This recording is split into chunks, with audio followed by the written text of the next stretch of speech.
Cinquième et dernière question qui porte sur la situation en Catalogne, situation qui s'envenime. Quelle est votre analyse à ce sujet ?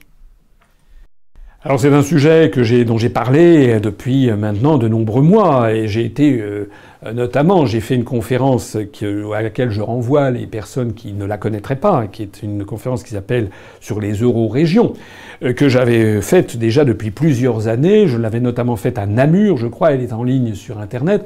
Elle date depuis plusieurs années.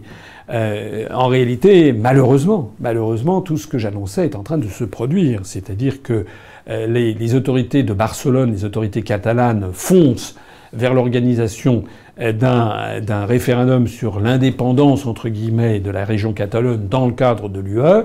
Et naturellement, et comme je l'avais annoncé également depuis plusieurs années, le gouvernement espagnol ne peut pas tolérer ça, parce que c'est contraire à la constitution du Royaume d'Espagne, et que l'armée espagnole, notamment, a juré, lorsque les militaires prennent leurs fonctions, lorsqu'ils entrent dans l'armée, ils jurent de défendre jusqu'à la mort l'unité de l'Espagne. On a donc un télescopage qui se produit entre des légitimités différentes. Il y a également des références politiques différentes. Et puis l'Europe, là-dedans, qui joue le facteur de désintégration. C'est ça le problème qui se pose. Alors, qu'est-ce qui va se passer ? Normalement, ce référendum doit avoir lieu dimanche prochain, donc le 1er octobre, et normalement, on ne sait pas où ça va. Alors, ce qui est vrai, c'est que le gouvernement de Madrid a laissé s'envenimer la situation, et puis il a tapé du poing sur la table, probablement d'ailleurs sur la pression de la haute hiérarchie militaire espagnole. Il faut faire très attention à ce qui se passe en Espagne. C'est un pays... Je rappelle quand même à ceux qui l'auraient oublié, je n'arrive pas à le croire, mais tout est possible, que c'est un pays qui a connu une guerre civile atroce dans les années 30, en 1936. C'est un pays, alors qui n'a pas la même histoire que la France. On a souvent parlé des Espagnes. Mais ça veut dire que le gouvernement de Mariano Rajoy a pris des mesures de plus en plus coercitives. Alors, aux dernières nouvelles, il a fait poser des scellés sur toute une série de bureaux de vote. Il fait en sorte d'interdire, ils ont envoyé 10 000 soldats et forces de la police, de la garde civile espagnole en Catalogne.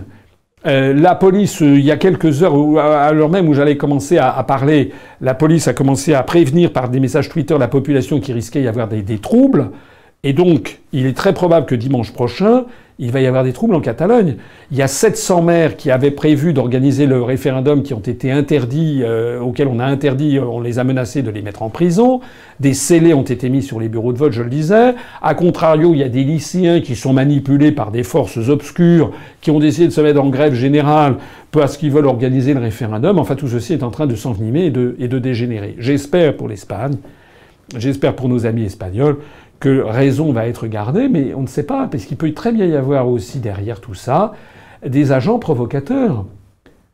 Est-ce qu'on imagine ce qui se passerait si, à l'occasion de ces troubles qu'il va y avoir dimanche, il y avait des manifestations, des agents provocateurs, et puis que ça se termine par des blessés, voire 1 ou 2 morts ? C'est l'ensemble de la société espagnole, de l'unité de l'Espagne qui est en jeu. Et donc, je rappelle que le point nodal de tout ceci, c'est la politique des euro-régions, et c'est également la charte des langues régionales et minoritaires que le gouvernement espagnol a signée puis ratifiée bien hâtivement. Je rappelle que la France a signé cette charte mais n'a jamais ratifié cette charte parce que en France, il faudrait reconnaître l'existence de plus de 60 langues régionales. Or, je ne suis pas contre les langues régionales. Les gens peuvent bien entendu apprendre des langues, mais à partir du moment où on donne un statut officiel à une langue, à partir du moment où on dit en Catalogne, il faut absolument que les Catalans apprennent le catalan, il s'est pas produit inexorablement ce qui s'est produit. C'est-à-dire que de plus en plus, la langue espagnole est bannie de Catalogne. Et puis, dans la mesure où on donne de plus en plus de pouvoir aux régions en disant vous devez directement traiter avec Bruxelles, eh bien, il y a un moment à partir duquel, eh bien, le président de la Généralité de Catalogne se verrait bien président de la République catalane. C'est un péril mortel pour les nations d'Europe qui ont parfois 1000 ans d'âge. Je l'ai dit, je suis le seul sur la scène politique française à le dire. Ne croyez pas que cette menace ne menace pas la France. Il y a un risque, parce qu'il y a des forces qui sont derrière, de désintégration de l'unité nationale française, le département des Pyrénées-Orientales, que revendiquera d'ailleurs une éventuelle Catalogne indépendante, il le revendique déjà, Allez sur Wikipédia, voyez ce qu'ils appellent Catalonia North, c'est-à-dire le département des Pyrénées-Orientales. Ils veulent revenir sur le traité des Pyrénées qui avait été conclu par Mazarin en 1658, je crois, de mémoire. Pareil pour la Corse, pareil pour le Pays Basque, pareil pour la Bretagne, pareil pour l'Alsace, etc. C'est le démembrement de la République. Et le pire de tout ça, c'est que les gens qui croient que c'est un mouvement de libération font fausse route d'une façon tragique. Parce que dans tous ces mouvements, il s'agit de devenir indépendant dans le cadre de l'Union européenne. Les Catalans disent, nous, on est d'une région plus riche, on ne veut pas payer pour les régions plus pauvres de l'Espagne, par exemple dans l'Estrémadure ou la vieille Castille. D'abord, c'est pas très sympathique comme mouvement de spontané. Dire on est riche, on n'a pas envie de donner pour nos compatriotes qui sont pauvres, c'est exactement comme si la France, dans l'Île-de-France, on disait écoutez, on n'a pas envie de payer pour les Corses ou de payer pour l'Auvergne. Il y avait Raymond Barre, il y a jadis, qui avait fait d'ailleurs scandale en France en disant que la Corse coûtait, je sais plus, il avait dit 9 milliards de francs à l'époque à la collectivité nationale. C'était un scandale. En France, il n'y a pas de peuple corse. Le Conseil constitutionnel avait d'ailleurs invalidé un projet de loi du temps de Jospin qui parlait de peuple corse. Il n'y a pas de peuple breton. Il n'y a pas de peuple catalan. Il n'y a pas de peuple, comment dirais-je, basque. Il n'y a pas de peuple alsacien. De même qu'il n'y a pas de peuple maghrébin, marocain, sénégalais. La France ne reconnaît aucune communauté. La France, elle reconnaît le peuple français. Et d'ailleurs, j'ai souvent eu l'occasion de le souligner, et j'en profite pour le rappeler, que c'est quoi un breton ?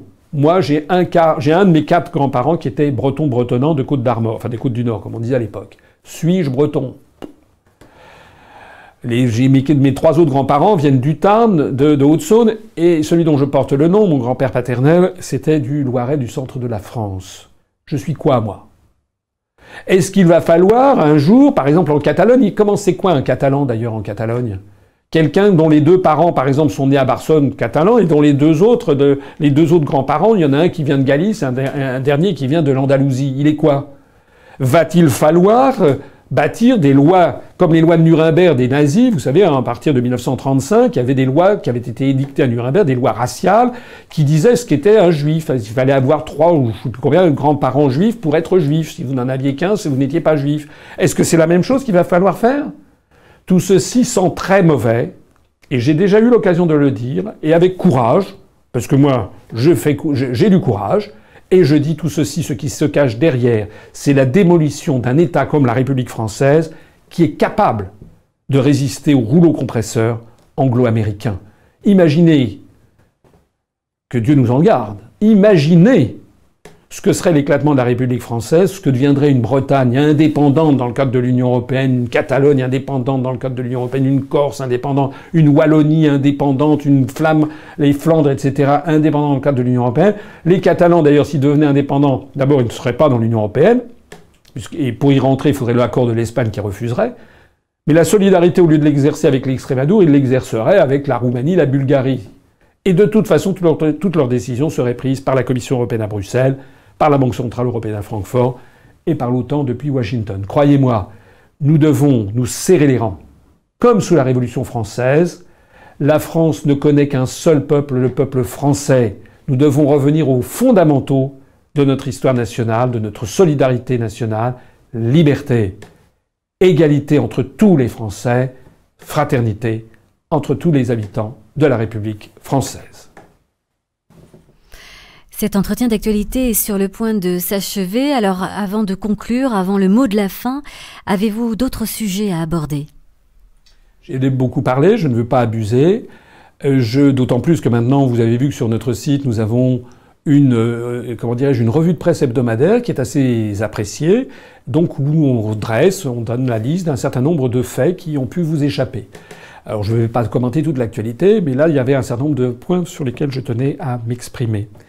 Je vous remercie de l'avoir écouté. Je vous donne rendez-vous vous savez que tous les mercredis, j'enregistre l'entretien d'actualité qui est diffusé dans les 48 heures suivantes. Et puis le mercredi suivant, c'est un direct avec nos adhérents.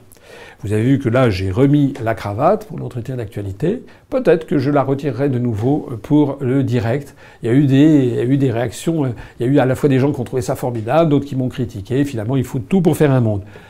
Je voudrais terminer en insistant sur le fait qu'il faut absolument que ceux que ça intéresse réservent leur journée du 18 et 19 novembre, donc c'est dans un peu moins de 2 mois, où nous tiendrons le samedi 18 novembre l'université d'automne, d'automne, et le 19 novembre, le congrès, notre 4e congrès de l'UPR. Tout ceci se tiendra en Indre-et-Loire.